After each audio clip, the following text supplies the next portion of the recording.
Endurance ride જે 20 અને 40 kilometre થવાની છે, એમાં આખો 20 કિલોમીટરનો જંગલનો રૂટ છે અને એની સાથે સાથે 20 કિલોમીટર પરત આવ્યા પછી વેટરનરી ડોક્ટર્સ છે એ ચેક કરશે કે ઘોડાના ધબકારા 64 થી નીચે છે કે નહીં, ઘોડાને બીજી કઈ ઈજા નથી ને, તો જ બીજા લેપ માટે અલાઉ કરશે ડોક્ટર્સ.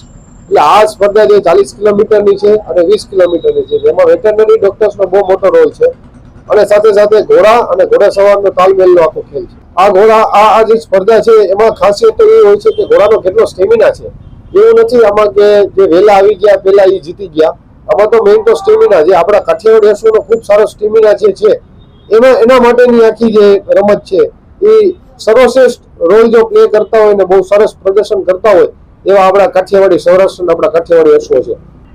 આજે છે એ જે સ્પર્ધા એન્ડ્યોરન્સની છે એમાં 40 સ્પર્ધકોએ ભાગ લીધેલો છે.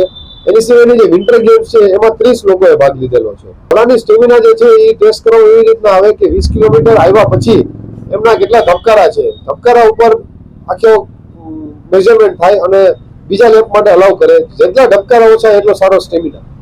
આજે આપણો જે સૌરાષ્ટ્રનો જે ઇલાકો છે એ એકદમ પથરાળી ઇલાકો છે, એમાં જો સર્વશ્રેષ્ઠ ઘોડા જો ચાલતા હોય એવા કાઠિયાવાડી અશ્વ એમાં ખૂબ સારી રીતના અને સરસ પરફોર્મન્સ દે છે. અને એ જે ઘોડા જે છે એ 20 કિલોમીટર થોડુંક વોક, થોડુંક ટ્રોટ, થોડુંક કેન્ટર, એવી રીતના અલગ અલગ રૂટમાં ચાલી રહ્યું છે. આપણો આ જે છે એ ઘાસિયો મેદાન વાળો વિસ્તાર છે, જેમાં ડુંગરા, ટેકરા, તળાવ, નદી એ બધું એમાં કવર થાય છે 20 કિલોમીટર ને 40 કિલોમીટરની અંદર.